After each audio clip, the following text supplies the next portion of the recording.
Some of you who are younger have been brought up on the computer.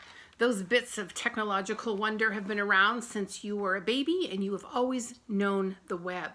So you may have no concept of how the internet and the computer have changed things or how quickly it has spread.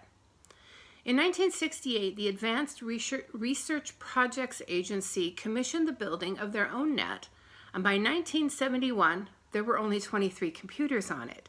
It was not until 1981 that IBM introduced the first personal computer for the home, and by 1984, there were 1,000 computers on the internet. The backbone of the modern internet came from the joining of two systems, and that happened in 1986. By 89, there were 100,000 computers on the internet, and by 92, it was over 1 million. By 95, just 3 years later, there were over 30 million computers on the internet. And as of today, an estimated 4,400,000,000 plus computers on the internet. The growth has been absolutely explosive. The kingdom of God has similarly exploded all over the world. It began, you will remember from the beginning of our study, with just 120 people.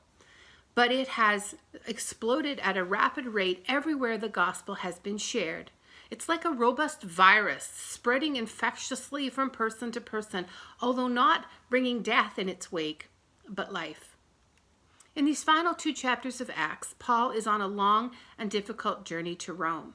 He knows he is supposed to go there and has long wanted to do so, but is going as a prisoner in chains on his way to a hearing before Caesar. As we read of the stops on this journey, it gives us a real sense of the wearying length of this and of the discomfort and inconvenience it would have been. But all along the way, port by port, moment by moment, God is advancing the spread of the gospel message and of the kingdom of God. The kingdom of God is one of those now but not yet parts of the work of God. It's present here and now, wherever someone believes in Jesus and worships him as king. But it's not fully here and will not fully be here till Jesus reigns and all the earth and every person on it worships him as Lord and King. He will remove all of those who refuse to do so. In the meantime, God gives to us, his own followers, the power, the authority, and the responsibility of proclaiming the gospel of the kingdom so that others may be added to it. As people of the kingdom, we have a 2-part responsibility. First, we are to live as citizens of the kingdom of God, demonstrating through our lives the values and ways of the kingdom. Paul is a wonderful example of that as he traveled to Rome through difficulties, shipwreck, and long, weary months at sea, for many people were exposed to his life and his actions, and so they were open to his words. Our second responsibility is to proclaim the gospel.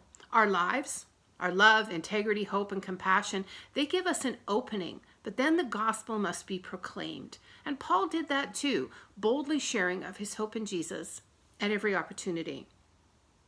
There are people, Christians, who say that we must prepare the earth for the full coming of the kingdom, that we are to share the gospel and see people saved so that when most of the earth are believers, Jesus will be able to come and set up his kingdom.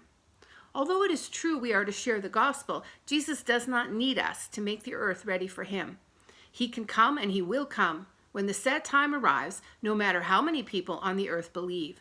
His power is such that nothing can stop him from coming and setting up his reign when he wishes. And one day he will do just that.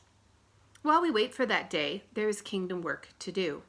The good news is that the gospel has an infectious power.